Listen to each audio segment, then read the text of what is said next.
Endoso. Hindi mo alam ang apelido ko, ano. Pag naalala mo si Consiel Moises, alam mo ang apelido ko. Okay, so magandang umaga po sa ating lahat, mga kapatid. Kamusta na po kayo? Fine. Okay, sino po ba ngayon nakakaalam ng ituturo ko? Wala pa. Natatandaan niyo po ba yung kwento kong yun? Ha? Sino po ba yung nakakaalam ng ituturo ko? Okay, so wala pa. No. So meron po isang pastor na kung saan ang pastor na ito ay paragang pagal na sa kanyang ministeryo, sa kanyang pagpapastor. Dahil siya ang bilang pastor, siya ang nagwawalis, siya ang nananalangin, siya ang kumakanta, siya tumutugtog, siya ang nagpipreach, siya ang nag-ibistation, lahat. Kaya sabi ng pastor nito, Panginoon, ako'y pagod na. Sabi niya, pagod na po ako. Ano po ang dapat kong gawin? So, meron kapag sabi sa kanya na kung saan, sabi, dapat mag-disciple ka kung ano naman. So, ang ginawa ng pastor na ito, nagpadala po ito ng leader sa isang Bible school, pinag-aral. At nang ito ay nakapag-aral na at nang siya nakagraduate na, tuwang-tuwa itong pastor na ito. Sabi ng pastor, praise God, meron akong katuwang. Kinausap na ngayon itong bagong pastor na graduate. Sabi niya, sa linggo, ikaw magpipreach. Sabi niya, pastor, hindi ko kaya. Graduate lang ako ng doon, sa theory lang. Pero wala pa akong experience. O basta ikaw. Kasi ikaw yung talagang graduate na. Basta sa linggo ha, ikaw. So, hindi malaman ng lalaking ito kung anong gagawin. Kaya ngayon, nung lalo't ipinakilala noong pastor, noong senior pastor, mga kapatid, kayo po ay mayroong guest speaker ngayon. At ang speaker po natin, sabi nito, ay bagong graduate po sa Bible School. Sabi niya, palakpakan ng mga tao. Lalong kinabahan itong bagong graduate nito. Hindi siya makapagsalita. Kaya, nung siya nagsalita na, sabi ng senyor, halika na, nakilala na siya, nung siya tumayo, sabi noong bagong graduate, nangangatal po siya, ninenervyos. Sabi niya, alam niyo na po ba ituturo ko? Sabi ng mga tao, siyempre, alam namin, Bible eh. Di ba? Bible, ang pupukunan mo. Salita ng Diyos ang ituturo mo. Alam namin yan. So, kung alam na ninyo, uwi na kayo. Alam niyo na yan, ano pa ituturo ko, di ba? Sabi na siya, pastor, hindi ka ron. Dapat magturo ka. Sabi, pastor, alam na rin eh. Hindi, kahit na basta magturo ka. Hindi, gusto ko nga, pastor eh. Sabi, sa susunod na linggo ha, ikaw uli ha. So, di gano'n na naman. Di, nung sinabi niya, sabi ng pastor doon sa mga miyembro, pag sinabi niya kung sino ang nakakalituturo niya, sabihin niyo, hindi niyo alam. So, gano'n nga nangyari. O, sino nakakaalam na ituturo ko? Sabi niya nung Bible School graduate. Di po namin alam. Sabi ganyan. Siya, uwi na muna kayo at itanong ninyo siya makakaalam. Sabi ganyan. Ano? Sabi niyo, ako hindi pwede ganyan. Magturo ka. Bagong graduate ka kasi. Ang ginawa niya, sa susunod na linggo, ikaw ha? Ikaw uli. Sabi ganyan. Ngayon, ang ginawa ng senior pastor, kinausap yung member. Pagka tinanong sa inyo, kung alam nyo ituturo niya, sabihin ng kalahati, hindi namin alam. Sabihin ng kalahati, alam namin. O, din ganoon ng linggo, kinalingguhan, yun na. Sino nakakaalam ng aking ituturo ngayon? So, taas yung kalahati. Alam nila. Sino hindi nakakaalam? Taas yung kalahati. Sabi yung lahat ng hindi alam, itanong sa nakakaalam. Sabi, hindi ganoon.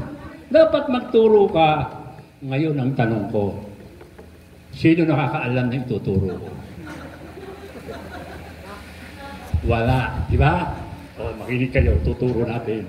Okay, so umagang ito, tayo po ay makibukas dito po sa Exodus.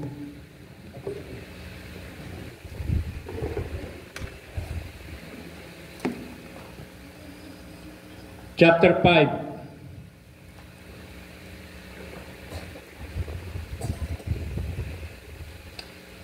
Umpisahan po natin sa verse 22 hanggang 23. Okay, aking pong babasahin, makinig po tayo. No?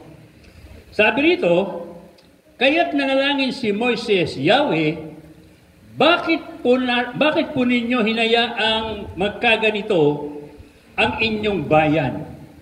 Bakit pa ninyo ako isilugo kung ganito rin lamang ang mangyayari? Mula nang makipag-usap ako sa paraon, ay inapinan na niya ang inyong bayan. Ngunit wala kayong ginagawa upang sila'y tulungan. Ang mensahe po natin ngayon sa umagang ito, alam niyo na ba?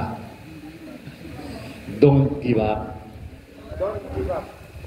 Malapit na ba? Malapit na ba tayong give up? Ha? Tayo muna yung manalangin. Dakila at mahabaging Ama, salamat sa iyo. Alam namin, O Diyos, sa bawat araw, bawat panahon, meron ka laging mensahe para sa amin. Ano man ito, Ama, para sa amin, kami po nga ay tulungan, maunawaan ang bagay nito, sapagkat tunay nga kami, O Diyos, ay nangangailangan pa ng mga kaalaman. Kaalaman ang hindi pang salibutan, kundi kaalaman mula sa iyo.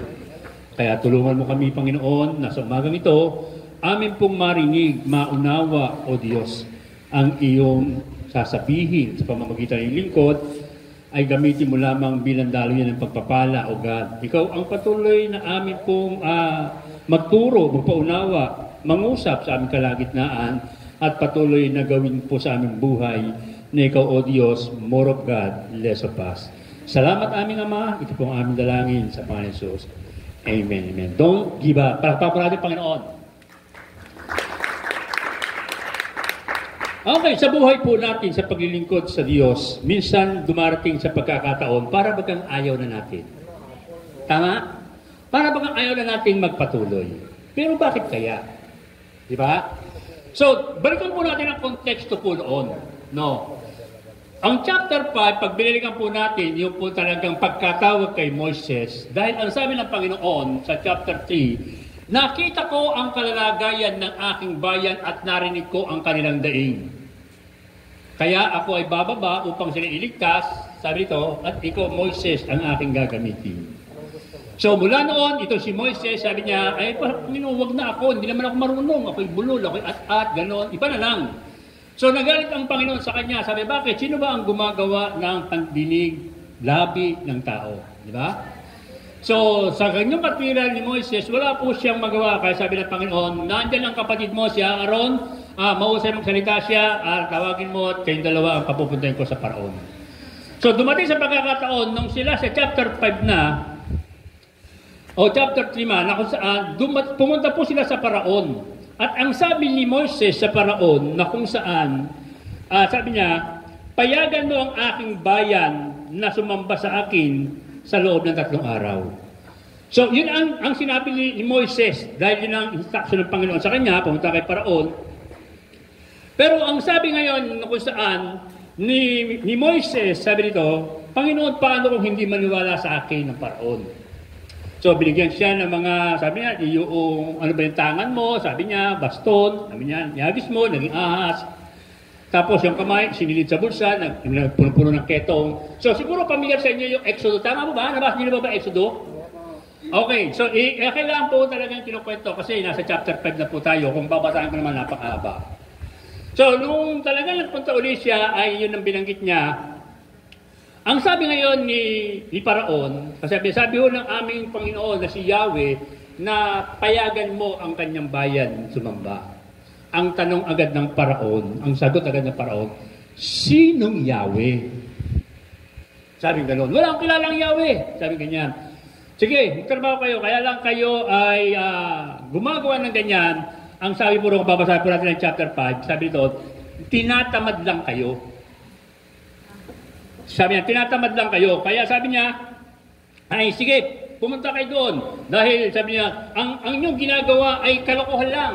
Para sa paraon, kasi hindi niya alam at kilala si Yahweh, ang ginagawa ng mga salita, lalasigit tayo, ang ginagawa natin, pagkanta, pagsayaw, pakikinig, pananalangin, ay kalokohan lang daw, kalokohan para sa kanila.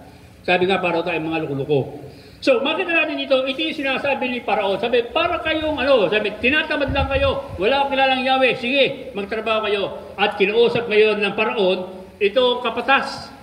Ang sabi, huwag niyo silang bibigyan ng dayami kasi ang trabaho nila gumawa ng pizza. Huwag niyo silang bibigyan ng dayami at the same pa rin ang kota na kailang gagawin. So, itong mga taong ito, napagod sila, napagal sa paghahanap. Siyempre, maghahanap pa sila ng dayami kung saan at ganoon pa rin kota. Ngayon, lalo silang pinahirapan ang mga Israelita. Ngayon, nung nakita ngayon ng mga Israelita, itong si Moises at si Aaron, nagalit sa kanya. So, tanda po natin mga kapatid ha. So, ang pagtawag sa atin ng Panginoon, sabi rito, walang bagay na itinuturo o walang ipinapangako ang Diyos na kapag ka ikaw ay sumunod sa Kanya, giginhawa buhay mo. Meron po ba? Meron po bang ganoon? Na kapag ka ikaw ay tinawag ng Diyos, ikaw ay uunlad. Ikaw ay yayaman. So, yun ay prosperity gospel po yun. Maling katuruan po yun. Kasi kung gano'n po, bakit kayong mga lingkod, ba't tayo naghihirap? Di ba? So, makita po natin dito, nang tinawag si Moises, sabi niya, pangunahan mo ang aking bayan, lead my people, sabi niya. Pero kung titignan natin, hindi sinabi ng Panginoon sa kanya, ito dadanasin mo. Tama ba? Sinabi ba ng Panginoon, Moises, pangunahan mo ang bayan at yung paraon, pag hinarap mo, yan ay magiging matigas ang puso, ang mga Israelita ay magiging masuwayin, matigas ang ulo, at ito, ganito rin, pamamahalaan mo sila. Sinabi ba ng Panginoon sa kanya yon? Ang sinabi na sa kanya, to lead my people. Pangunahan mo, parang katulad yan, Kap, sample lang kita, Kap, ha? Nang sikap ngayon ay kangay tumakbo bilang kapitan. Hindi, sabi niyo, nung tumakbo siya, ngayon lang niya nung siya nakaupo, ngayon lang niya naranasan, ganito pala. Tama ka? Na yung parang pati bulsa, yung para sa pamilya, ay talagang nakukuha pa ng iba. Tama ka? Pero nung bang ikay por meron tinawag para tumakbo, binanggit ba sa iyan? Sa inyo, pastor, anong ikay tinawag bilang pastor? Sinabi ko sa ng Panginoon, ang magiging sakit ng ulo mo ay magiging asawa mo. Sinabi ba ng Panginoon yan? Di ba? Wala. Basta tinawag lang tayo. Ang ating Panginoon, sinabi pa niya na siya ay magliligtas. Siya ipapako sa cross. Pero ipinakita ba sa kanya kung ano ang dadanasin niya before na siya ipako sa cross? Hindi. Di ba? Maging sa atin man, kay Moses man, kaya siya ay sumunod. Pero nang siya sumusunod na, dito na niya ngayon naranasan. Mahirap pala. Kaya ang sabi nga niya,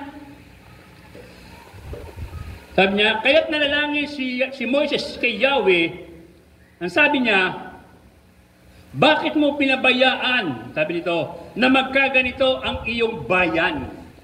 Bakit mo isinugo sa ganito? Pero nung una, tuwang-tuwa, di ba? Kap, nung ikay nanalo, tuwang-tuwa ka ba, Kap? Of course. Tuwang-tuwa, di ba? Tuwang-tuwa, yes, nanalo ko, may celebration pa. Pero ngayon, Kap, yung bang tuwa mo nung una, tuwa mo ba ngayon? Ayaw ko na magtanong, no, Kap? Pero ikaw nakakapatid niyan. Alam mo yan, maging pastora man. Nang siya ngayon ay naglilingkod nga, ang daming mga taong sumusunod, mga bata, dumadami. Lagi niya kinukwento ako, pastor, dumadami ang bata, ang musician, dumadami. Sabi talagang, ako ay talagang tinawag ng Diyos. Hindi ko lang masabi, totoo nga ba? So, dapat maunawa natin, kasi bago tayo mag-give up, kaya sabi natin, don't give up. Bakit? Number one, dapat maunawa mo, be sure you are called by God. Sigurado ka na ba? O itinula ka lang? Marami pong ganyan, di mo ba? Lalo tigit sa politiko.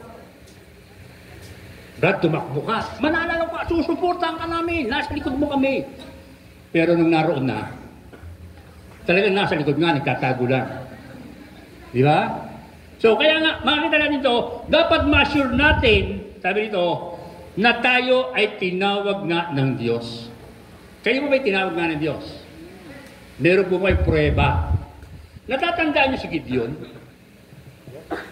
Sa Judges chapter 6. Sabi niya kay Gideon, kasi ang Israel, ang konteksto ng Judges ay magsisisi sa nagawang kasalanan, patatawarin ng Panginoon, tapos gawa na naman ang kasalanan. Pabalik-balik po yun. Ngayon, dumating sa pagkakataon na yung mga Madyanita, ay ang mga Israelita, kanilang binubuli. Pagka nagigik sila ng mga trigo, binubuli, inaagaw, niyayakyak nga yung kanilang mga pananim. Dumay ito si Gideon sa Panginoon. At ang sabi ng Panginoon, noong una pa lamang yung angel of God, sabi niya, magiting na lalaki na ikaw ang pinili ng Diyos. Ano sabi ni Gideon? Kung ako'y magiting na lalaki pinili ng Diyos, bakit ganito kami? Natanong niyo na ba yan? Kung ako may lingkod ng Diyos, bakit ganito ako? Di ba? Kasi sa amin, nung ako'y naroon sa teacherya, bago pa lang ako, mag-share ka ng Word of God, tapos ang mag-sharean mo, mayaman. Kasi sabi mo, ang Diyos namin, may-ari lahat, mayaman ang Diyos namin. Kung mayaman ang Diyos mo, bakit mahirap ka? Ano yung sasagot mo? Di ba? So, sabi ngayon ni Gideon, kung kami talaga ay lingkod o tinawag ng Diyos o pinili ng Diyos, bakit ganito kami? Tinangan natin sa Judges. So,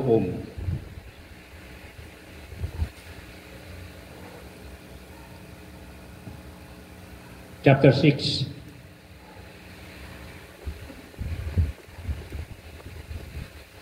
Umpisahan po lang sa verse 11 hanggang 13. Okay, sino po ba malakas sa loob? Pakibasa.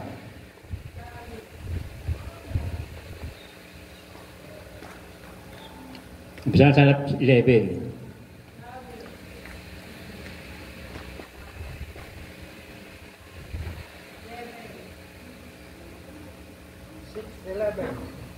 Basahin ko na po. Mga Hukom 6, verse 11 to 13. Dumating sa Ofra ang anghel ni Yahweh at naupo sa ilalim ng malaking puno na pag-aari ni Joas. Nabuhat ng angka ni Abiezer at Gideon na anak ni Joas. Kasalukuyang gumigiik noon ng trigo sa pisaan ng ubas patago ng kanyang pag-iik upang hindi siya makita ng mga Midianita.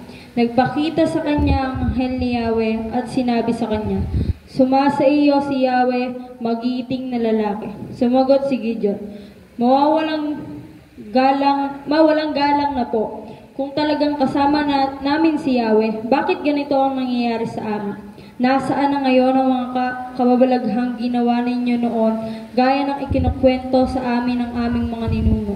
Kung paano sila iniligtas niya sa Ehipto, pinabayaan kami ni Yahweh sa kamay ng mga Midianita. Okay, so makita po natin doon pa lamang. Di ba? Nang sabi ngayon ni Gideon, kung kami sumasa amin ang Diyos, bakit ganito kami? Hindi niyo ba naitanong? Kung talagang kami ay talagang totoong mananampalataya, kung talagang kami ang totoo, bakit mas malaki ang church nila, kami maliliit? Bakit mas mayaman sila, kami mahirap? Naitanong niyo na po ba yun sa sarili ninyo? Di ba? Kaya nga, sabi nga po sa inyo, kung ikaw talaga ay sigurado na tinawag ng Panginoon, dapat know your design. Kanina nagkwento kami ni Pastora. Sabi niya, Pastor, ako talaga ay parang ako'y talagang sa mga bata tinawag. Di ba? So, ibig sabihin nun, alam mo, design mo sa mga bata. Pangalawa, know your purpose. Parang si Kapitan. Alam niya, ang kanyang design parang kapitan. Pero ang purpose niya, para mamuno. The same sa iyo. So, kaya nga, sa atin po mga kapatid, katulad po ni Moises, na nalaman niya na kung saan, ano yung purpose. Ang purpose talaga, dapat maunawa natin mga kapatid. Dito kay Moises, dahil binanggit ng Panginoon kay Moises, na ang mga Israelita ay pangunahan mo na papuntang promised land. Ito yung pangako. Ipinakita agad ng tinawag ng Panginoon si Moises at sinabi sa mga Israelita, ilid mo ang aking bayan patungo sa promised land. Ang promised land, ano raw yun? Yung Kanaan na kung saan ay punong-puno ng hani, masagana, maunlad na bayan. Ang gandang tingnan, ang gandang pakinggan. Tama ba? Para walang pinagkaiba sa mga nag-aaral. Anong course mo? Ang gusto ko, doktor. Kasi maraming pera, ganyan. Maraming talagang kita, ganyan. talagang makakatulong ko sa mahirap. Pero nakita mo ba kung gaano ang hirap bago maging doktor? Kaya nga, sa atin kung talagang tayo'y tinawag, nakasiguro tayo, meron ka talagang dapat pamantayan o na kung saan confirmation. Alam niyo ba ang confirmation ni Gideon? Pag tinuloy natin yung basa doon sa chapter 6 hanggang sa pababa, ang sabi ng Panginoon sa kanya, ikaw ay pangunahan mo ang Israelita. Sabi nga niya, Panginoon, kung talagang ako nga ang mangunguna sa kanila, naghanda siya ng lana. Alam mo yung lana? Yung parang sako. No, lana. Lalabas ko ito, bukas, sabi ito, ilabas niya, paggising ko, kinakailangan basa ang lana, tuyo ang lupa. Yun ang hinihingi niya sign, na kung talagang tinawag nga siya. So, nung siya gumising, ganun nangyari. Basa ang lana, tuyo ang lupa. Sabi niya, Panginoon, isa pa. Bukas naman, basa ang lupa, tuyo ang lana. At nangyari. At na-confirm ngayon ni Gideon na siya nga ang tinawag ng Diyos. So kayo, alam nyo ba na talagang tinawag na kayo? Alam nyo ba na talagang kaya ka nariyan bilang pastoral dahil tinawag ka? Alam mo ba talaga, tiyak ka sarili mo na talagang tinawag ka ng Diyos bilang maging kapitan ng barangay? O bilang pamumuno sa isang grupo? Kung alam po natin yun, sabi nito, dapat maunawa rin natin na kung saan na ang salitang give up ay hindi dapat mamutawi sa atin. Amen? Kaya sabi sa inyo, habang tayo lumalalim, habang tayo lumalago sa pananampalataya, sa tingin ba ninyo ang mga na-encounter nyo ngayon ay pakaunti ng pakaunti, paggaan ng paggaan ang mga problema? Sa panahon ba ng mga problema, nakukuha pa ba natin tayo ay magsaya? Ano sabi sa awitin? Problema may dumating. Ano sabi doon? Sa sunod? Ano? Magtitiwala ako sa iyo. Kaya pa ba natin? Na habang may problema, dapat magtitiwala tayo sa Kanya. Bakit? Kasi alam mong ikaw ay tinawag niya. Alam mo ang iyong sinasabi, design, alam mo ang iyong purpose. Bakit ka nariyan? Ito, na kung saan ay dapat naroon ka sa kabila. So kung alam po natin ang pagkatawag, ang design at purpose ng Diyos, sabi ito, don't give up. Amen? Itong si Moises, sa kabila ng kanyang naranasan, dumating sa pagkakataon na kung saan, kasi akala niya madali lang eh. Kasi sabi niya, ilid mo lang ang aking people eh, ang aking bayan. Akala niya madali lang. Pero dumating sa pagkakataon, pag binasa po natin ang chapter 11 ng Numbers, tingnan po natin.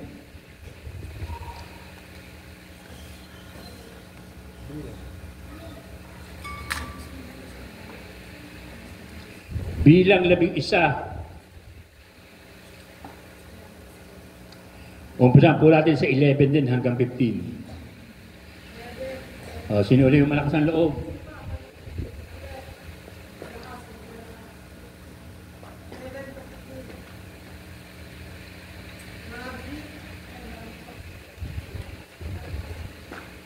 Bilang 11 verse 11.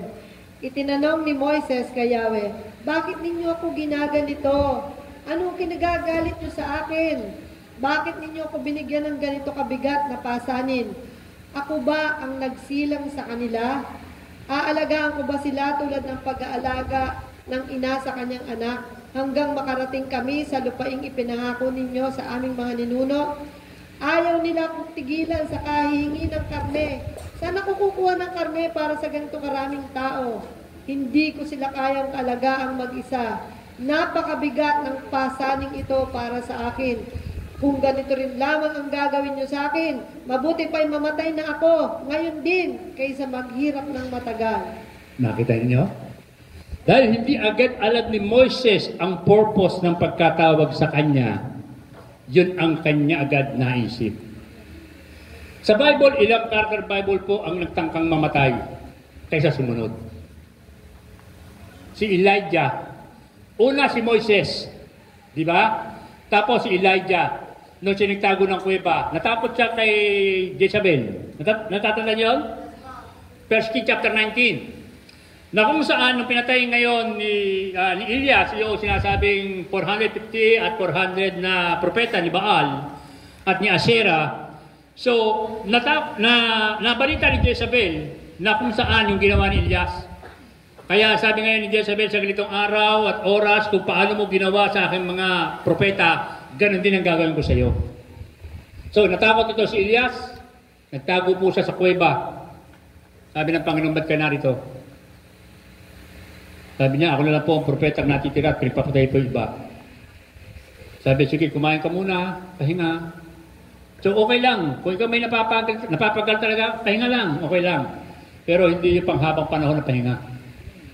So, after na yun, nakapahinga na si Elias, so, pinahayo na siya. Bakit? Sabi niya, humayo ka na at i-anoint mo na si Eliseo, sa si Elio. Bakit? Kasi marami pa ang gagawin. So, pangatlo, si Jonas. Natatanda si Jonas? Ano sabi ni Jonas? Dahil nung inutusan sa bayan ng Ninive, mangaral ka sa bayan ng Ninive dahil sukdulo na ang kailang kasamaan. Sabi ganon. At sila'y akin nalilipulin. Ano ang ginawa ni Jonah? Ilibis nagpunta sa Ninive, saan siya nagpunta? Tumakas siya at magpunta siya sa Tarsis. At sa pagkanyang pagtakas na ngayon, ay wala rin talagang, mayroon talagang plano ang Diyos sa kanya. So, nagpadala ang Panginoon ng bagyo at ito si Jonas ay talagang nilamon ng isda at iniluwa kung saan na lugar na hindi niya gusto. So, ito tanda natin mga kapatid, may mga bagay na kung saan gusto natin pero hindi yan ang pinagagawa ng Diyos. Amen? Kaya wag na natin ipagpilitan. Kung hindi yan talaga ang gusto ng Diyos para sa iyo, huwag mo ipagpilitan. Si Jonas, ang gusto niya mangaral sa Ninive. Pero ayaw ni Jonas. Ang gusto niya sa Tarsis. Alam niyo po ba, ang layo ng Tarsis ay 4,500 kilometers ang layo. Pero yung kinalalagyan ni Jonah, papuntang Ninive, 500 kilometer lang. Pero mas gusto ni Jonas. Bakit? Kasi kaya ayaw niya sumunod sa Panginoon kasi galit siya sa mga taga-Ninive. Kaya nga kung titignan natin mga kapatid sa ating paligid, gaano kalapit ang ating mga nasa paligid? Bakit ang ating nasa Sierra nasa malalayo? Diba? Kasi kaya away ko yan eh. Mas maugali na. Diba? So kaya nga makita natin mga kapatid, dapat makita natin sa ating buhay, bago tayo magsalita ng don't give up, dapat know your purpose, know your design. At alam mo na talagang ikaw ay tinawag nga ng Diyos. Pangalawa, bago ka magsalita, sabi ito, nang give up ka na, kanina sabi ito, be sure God's call you, and sabi ito, know your purpose, know your design. Pangalawa, trust God to do what is the best for us. Magtiwala tayo sa Diyos na kung saan yung mas gusto mo ay mas the best ang gusto ng Diyos diyan. Amen?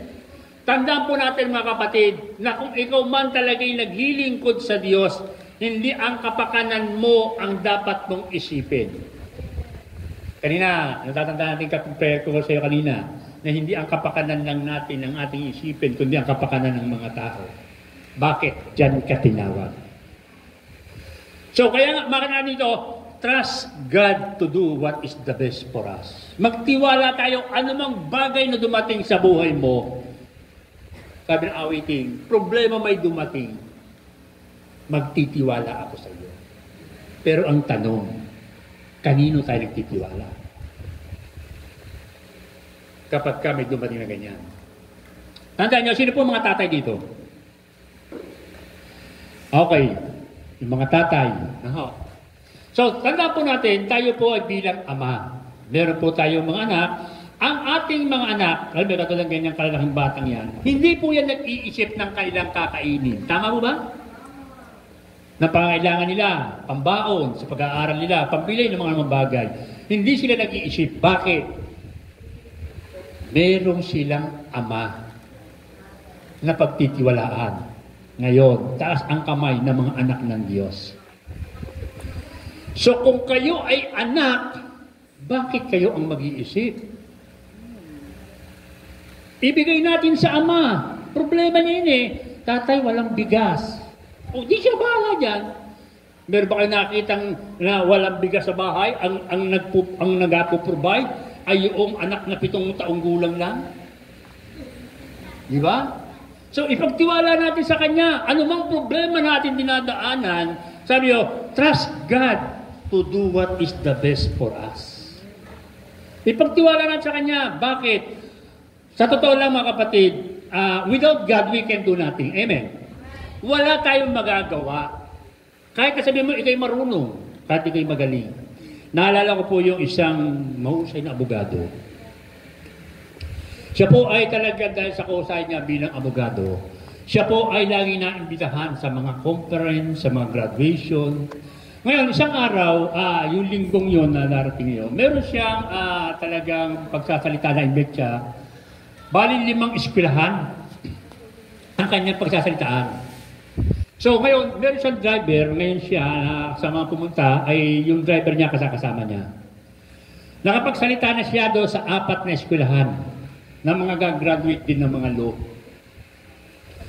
Sabi ng driver, Sir, sa dinami mong pinagsalitaan, 4 ng eskwelahan, kabisado ko na kung ano sasabihin mo. Oo? Siya nga? Oo, sir, alam ko na. Bilang mo, 4 yun, ay lagi ko narinig. Kasi pag nagsasalita yung abogado, naroon lang sa likod yung driver. Alam ko na yan, sir. Maging yung pag-ubo mo, maging yung pagdigil mo, maging yung pasimula, hanggang sa magtapos. Alam ko na yan.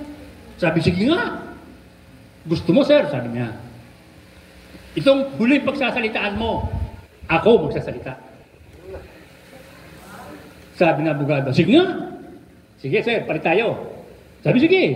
Pero teka, sir, kung tayo magpapalit, palit tayo ng uniforme. Siyempre, iba yung uniforme ng abogado, iba yung uniforme ng driver. Sabi, sige, hubad. O, ayan na. O, teka muna, sir. Palit tayo. Ikaw ang driver, ako ngayon ang abogado. Dumating na ngayon sila sa kanyang pagsasalitaan. Huling eskwelahan kanyang pagsasalitaan. Ipinakilala siya ngayon ng MC. Ngayon, pag magpapakilala, wala namang alam yung MC eh. Ngayon, noon lumapit ngayon yung driver, nagpanggap na abogado, ang nangyari ngayon, yung abogado ngayon ang nasa likod, yung driver ang nasa unahan. Tama? Sabi ng MC, Judge, 1 hour siya lang magsasalita. 1 oras lang. Sige mo, walang problema. Nang nagsalita na ngayon itong driver nito, na nagpanggap na abogado, 45 minutes tapos. Tuwang-tuwa itong driver nito. Palakpakan ng mga tao. Sabi ng MC, purihin ang Panginoon. Dahil si Judge ay nakapagsalita, 45 minutes. Pero ang naka-assign sa kanya ay 1 hour. Meron pa po siyang ilang minuto? 15 minutes. So, yung 15 minutes na yun, question and answer. May nagtanong.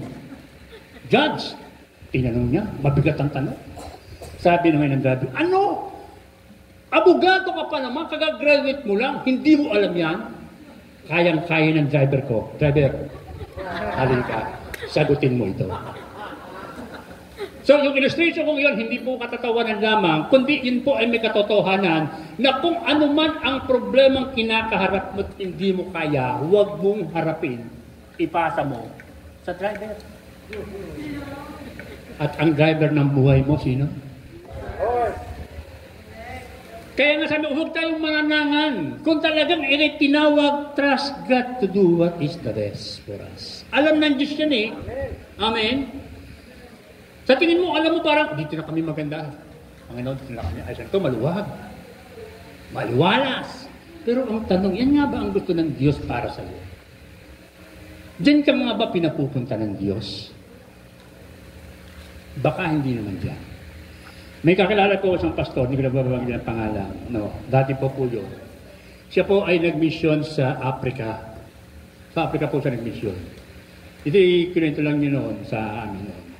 Ngayon, nung siya nasa Africa ay 8 years na siya ron, misyonero.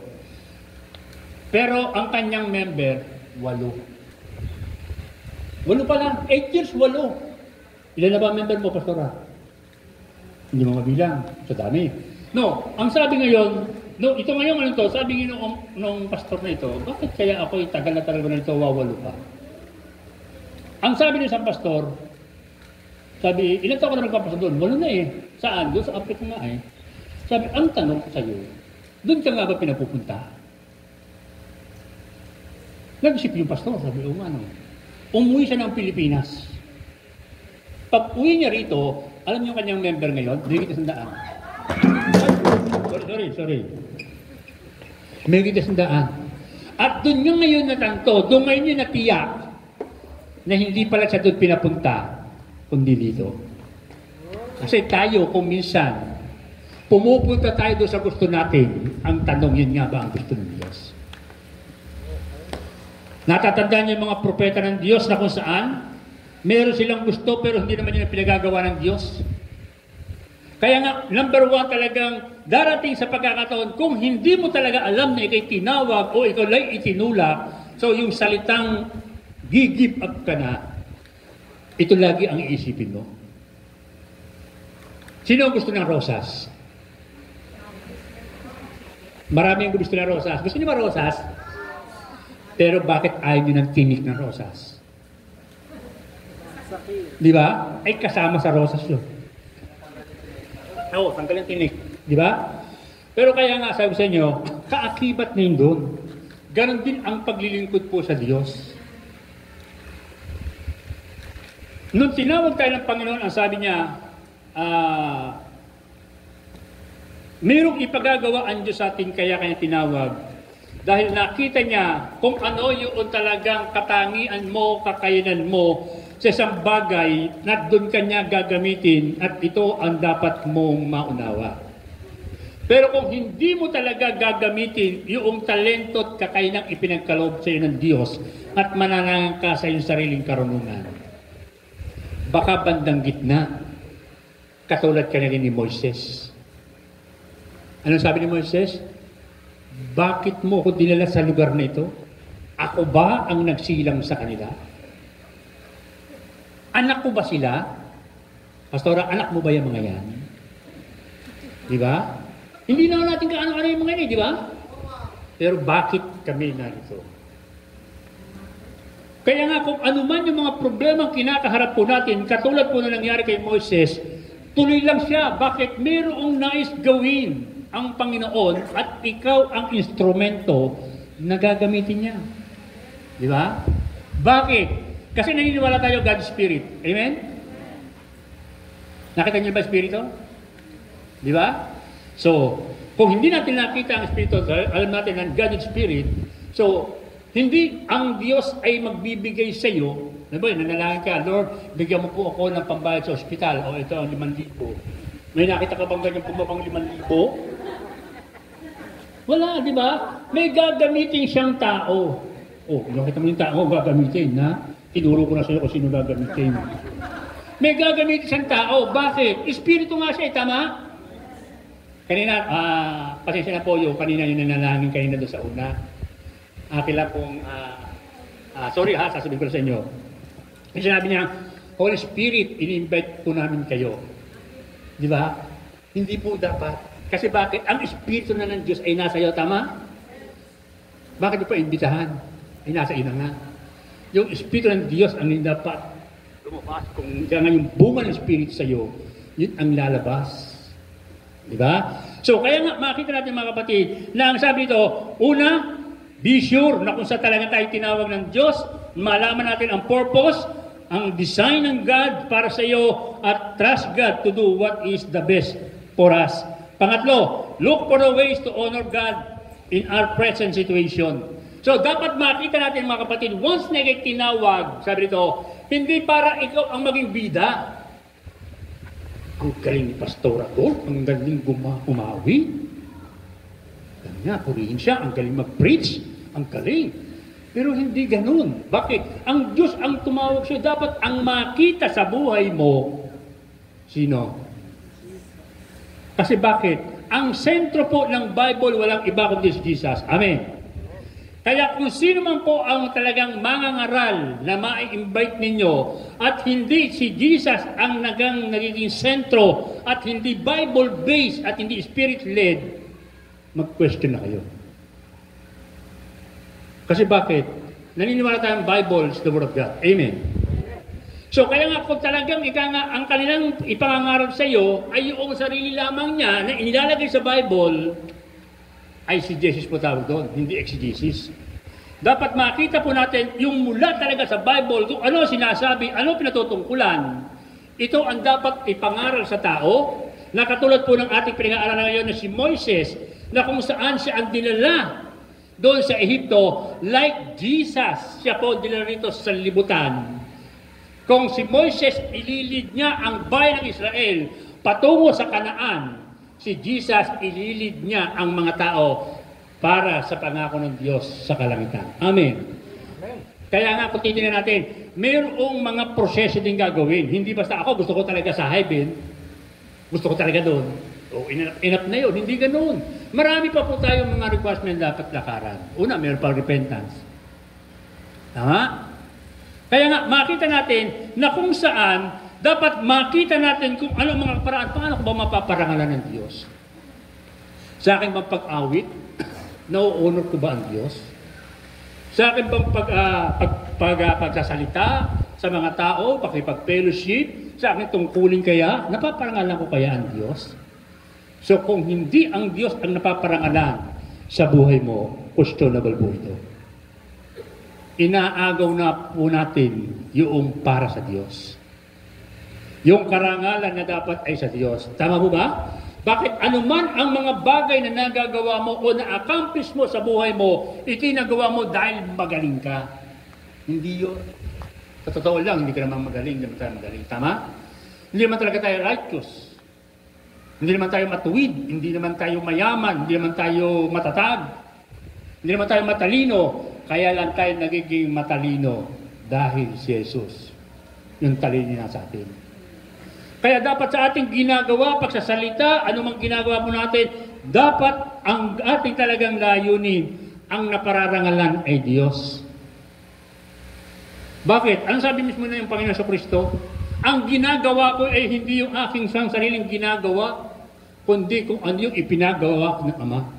Ang aking sinasabi sa inyo ay hindi aking sinasabi, kundi yung sinasabi lang ng Ama. So, dapat hindi na makita po natin. Bakit? Maging si Moses man, nung na-realize niya ngayon ng mga pagkakataong iyon, na siya ay nagkasala, kaya natatandaan niyo po ba kung bakit si Moses ay hindi nakarating ng Promised Land? Nakarating po ba si Moses sa Promised Land? No. Diba? Bakit?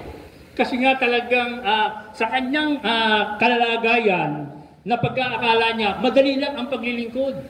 Kaya nga nung ang mga Israelita talaga nagrereklamo. Diba? Kaya mo ba kami dinala rito? Dahil wala, dito lang kami mamamatay. Mabuti pang bumalik na kami sa Egypto, sabi niya. Diba? Sa Egypto, mabuti pa sa Egypto, mayroong pakwan, may kamatis, may sibuyas. Sabi ko, mabuti pa, babalik na kami ron. So, kaya nga itong si Moises, nagreklamo na rin.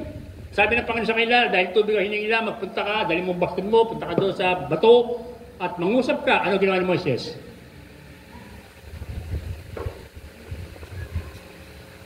Ano ginawa ni Moises sa bato? Nangusap ba? Hinataw niya ang bato. Kaya sabi ng Panginoon sa kanya, dahil sa ginawa mong yan, hindi mo pinakita na ako ang dapat maparangalan. Kasi bakit? Yung paggawa, yung paglabas ng tubig sa bato, dapat makita talaga na kung saan ang Diyos ang gumawa noon. Pero anong ginawa ni Moses? Hinataw niya ang bato na sabi niya na, ito na ang hiningin niyo. Ibinigay na niya. Si Moses na doon nakasentro na ang mga salita. Kaya kung talagang tayo ay tinawag ng Panginoon, sabi dito, alam natin ang purpose, alam natin ang design, sabi dito, magtiwala tayo sa Diyos na mas higit ang kanyang nais gawin sa buhay mo kaysa nais mo. At higit din natin makita na sa bawat ginagawa natin, alamin natin ang mga kaparaanan na dapat lagi ang napaparangalan ay ang Diyos. Sa ating mga ginagawa, kasi kapag ka hindi ang Diyos ang napaparangalan at ikaw na lang ang nagiging bida, ikaw ang nakikita, baka isang araw, katulad kayo ni Herodes, inuuod na rin. Pangapat, ang sabi ito, remember that God will not abandon us. Alalahanin mo na hindi ka tinawag ng Diyos para ano? Para ikay ipahama, para ikay sirain. Ang layo ng Diyos, kaya ka talaga tinawag, sabi nito, kung papaano kanya pinagpala, ikaw ay maging pagpapala sa iba. So makita po natin mga kapatid, si Gideon man, ang kanyang naging layunin sa buhay niya, ay talagang nung na-realize niya na talagang siya nga, si Yahweh nga ang tumawag sa kanya, nang siya'y sumunod talagang ang kanyang pinarangalan ang Diyos. Ano ang utos kay Gideon nung una? Wasakin mo ang idol ng iyong ama. Mahirap gawin yun. Di ba? Dahil sabi niya, dahil nakagis na. Kaya nga sabi niya, kung hindi rin lamang talaga na kung saan alam mong na ikaw ay tinawag ng Diyos, dapat ang nasusunod ay Diyos, ang kanyang salita, pero kung ang gagawin mo ay hindi according to the Bible, questionable po yan. Kaya nga po tayo bilang mga Christian, dapat Bible-based tayo. Amen? Nasusulat ba yan? O, katulad yan, ha? Sample lang, ha? Wala naman yata rito ngayon. Ang G12. Nasa Bible ba yun? Ipinag-utos ba ng Diyos ang G12? Di ba? Kung ipinag-utos ng Diyos at ipinagagawa sa atin, dapat ang kanyang 12, may kanya rin 12. Ang kanyang 72, mayroon din 12. Sina Pablo, sila Timothy, di ba? Dapat may 12 sila. Pero wala eh. Kaya pag hindi ang talagang ating ginagawa ay Bible-based tayo, mape-pressure talaga tayo. Alam mo ang isang napakasakit talagang nagpe-pressure sa atin? Yung ating mahal sa buhay. Amen? Yung sa inaakala nating kakampi. Alam niyo ba si Moises? Ang akala niya, ang magpe-pressure sa kanya, Egypt, si Pharaoh. Pero sino ang nagpe-pressure sa kanya? Si Jesus. Sa 12. Di ba? Merong Peter. Merong Judas. Di ba? Pero yan ay nasa inner court niya. So kaya nga sabi sa inyo, ang masakit lalo talaga yan, kung sino pa yung inaasahan mong kakampi, yun pa ang nangunguna na mag-persecute sa iyo. Pero kung talagang tiyak ka sa sarili mo na ikaw ay tinawag ng Diyos. Sabi rito sa awitin, no turning back. Walang atrasan, di ba? Sa paglilingkod ng Diyos. Bakit? Sapagkat ang iyong buhay, once na ito ay in-engage tayo kay Christ, di ba, yung siyang mag-asawa, may mga sumpaan yan eh, di ba? Ano yung sumpaan ng mag-asawa? Till death do us part, di ba? Kasi engage ka na sa Kanya. So, kung ikaw ay nakipag-engage kay Christ, so, no turning back. Walang give up. Dire-diretso lang, di ba? Kasi bakit? Okay, normal lang yung mga problema. Tama? Pero wag mo lang yung tatambayan. Dadaan lang yan. Ay ang kaso, itinatambay mo na sa iyo eh. Nakikitambay ka na. Kaya nangyayari yun, pressure ka na ngayon. Ngayon, ang mangyayari ngayon, katulad ka rin ni Moises. Gusto na niyang mamatay. Panglima, sabi ito, watch for God's plans for us. Merong magandang plano ang Diyos sa iyo. Amen? Magaganda plano natin, tama po ba? Pero mas higit maganda ang plano ng Diyos sa iyo. Kaya lamang, kung maganda talaga ang plano ng Diyos, bakit ipinupush mo lalo ang plano mo? Dahil naniniwala ako sa paglilingkod, kung talagang sa paglilingkod din lang ang pag-uusapan. Maraming mga talagang kami bilang mga pastora, marami talaga kaming dinaanan. Pero hindi namin para ika nga mentras pa na talagang idaing sa inyo lahat. Sa akin talagang isang patutuko din lamang. Ako po ay dati po doon sa isang iglesia, sa isang simbahan, na halos 10 years po ako roon. Pero dumating ako sa pagkakataon na kung saan ayaw ko nang umalis doon. Kasi masarap na kami roon, sa relasyon. Pero dumating sa pagkakataon ako'y pinalalabas ng Diyos. Ayaw ko lumabas. Tinatawag ako ng Diyos na lumabas. Dahil mayroon pa pinapupuntahan sa akin, pinagagawa sa akin. Ayaw ko lumabas kasi maganda nga samahan namin doon eh. Yung relasyon namin doon, talagang kapit na kapit kami lagi roon. Kaya dahil ayaw ko lumabas, ang plano ko talaga, habang buhay na kami ng pamilya ko roon. Kasi kung saan ako talaga nagpasimula, ibig ko doon magtapos. Kaya naman dumating talaga na mayroong plano ang Diyos sa akin. Kung maganda ang plano ko, may plano ang Diyos para sa akin. Mas maganda. So, dahil ayaw ko lumabas, gumawa ang Diyos ng kaparaanan na talagang ako na mismo ang kusang lumabas. Dahil hindi na rin maganda naging relasyon, kaya ako na ang kusang lumabas. At sa paglabas kong iyon, na kung saan, katulad din ni Moises, sinisisi ko rin ang Diyos. Sabi ko, Lord, bakit? Ito ba ang katapatan ng paglilingkod ko sa iyo? Ito ba ang dahilan ng pagkatawag mo sa akin? Ito ba ang ipinangako mo sa akin na Kanaan? Pero nakuha ko lang ang sagot. Kasi ang plano ko noon, magpapa-umbrella na lang ako sa ibang church. Kay Pastor Roger, kay Pastor Jake, kay Pastor dito kay Richard. Papa-umbrella na ako dyan. Pero hindi yun ang plano ng Diyos. Merong ginamit ang Diyos isang pastor na tinulungan ako para makapag-church plan. At ito ngayon yung RCIM. Ayaw ko pang sumunod. Bakit? Anong gagawin ko? Hindi naman ako mahusay magsalita. Hindi naman ako katulad ng pastora ninyo, mahusay mag-English. Wala rin ako kasi nung alam.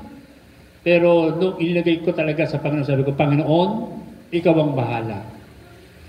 Kaya naging motibo ko talaga doon sa aking buhay, ang maglingkod at ang aking laging sinasabi, kung sino ang nagyaya, siyang taya. So ito yung ipinakita sa akin ng Panginoon. Ang kailangan talaga sumunod. Pero talaga sabi sa inyo, mahirap sumunod kung meron tayo talagang nakagisnan, nakasanayan. Pero kung talagang ikaw ay talagang tinatawag talaga ng Diyos, then obey. Dahil merong, sabi sa inyo, merong magandang plano ang Diyos, mas higit sa ating plano. Ang kailangan lang natin gawin, sabi ito, magtiwala tayo sa Kanya. Ano mang bagay na dumarating sa atin, hindi natin problema yan. Illustration kanina yung problema ng anak. Pangailangan sa bahay, ganyan. Problema ng tatay yan. Kung ang Diyos talaga ang iyong ama, hayaan mo ang ama ang mag-provide. Amen? Hindi tayo, anak lang tayo eh. Di ba? Kaya ang gawin natin, sabi nito, kung talagang tiyak na tayo tinawag ng Diyos, sabi nito, don't give up. Bakit? Alam niyo po ba doon sa Roma? Ni Roman soldier. Siguro nakakita na kayo ng digmaan doon. No. Ang mga soldier po roon, meron po yung mga, yung tatawag panangga. Di ba? Yung shield na tinatawag nila. Ngayon, Sila po ang shield nila, nasa harapan lang, wala sa likod. Yung nasa left side, parang nakaganyan yung kanilang shield, nakaganyan. Sa right side, ito. At yung nasa unahan, nakaganyan lang yan. Diretso lang sila lakad. Pag sila'y tumalikod, tatamaan sila ng pana kasi wala pong protection nun. So tayo mga lingkod ng Diyos, kung alam mo na talaga kay tinawag, huwag kang tatalikod. Tatamaan ka. Kaya lagi tayong pasulong eh. Kaya tingnan nyo, yung, sa ginamit niyo illustration yun sa militar po, sa mga Roman soldier, gano'n lang kanilang ginagawa.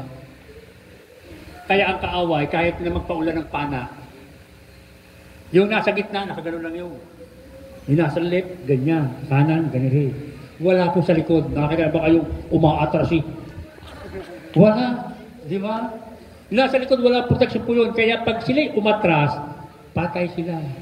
Kaya sabihin mo sa kapatid mo, pag ikaw'y umatras sa Panginoon, patay ka. Ano sabi sa Hebreo chapter 10, verse 38? Ang tapat kong lingkod, sabi ito, ay hindi umaatras. Hindi tumatalikod. Sapagkat kayo'y hindi kabilang sa tumatalikod. Amen? Kung ikaw sa sarili mo ay tinawag ng Diyos, sabi lang, tuloy lang. Don't give up. Amen? Bakit? Meron tayong Diyos.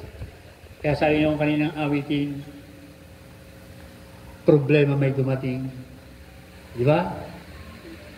Pwede po tayong tumayo lahat. Awitin po natin yung katapatan mo. Kapatid, alalahanin mo na sa buhay natin nang tayo tinawag ng Diyos, kailanman ang Diyos ay patuloy na naging tapat sa iyo. Hindi siya nagkulang. Hindi siya nagpabaya sa mga pangako niya sa iyo. Lalo't hindi ka niya iiwan, hindi ka niya pababayaan. Ito yung sinabi niya kay Moises, sa mga lingkod niya, kina Joshua, at maging sa mga disipulo niya, at maging sa iyo man, kayo man, mga kapatid. Tinawag tayo ng Diyos, may layunin siya. Ang layunin niya sa pamamagitan mo, siya ay makilala bilang Diyos na makapangyarihan. Siya ay maparangalan.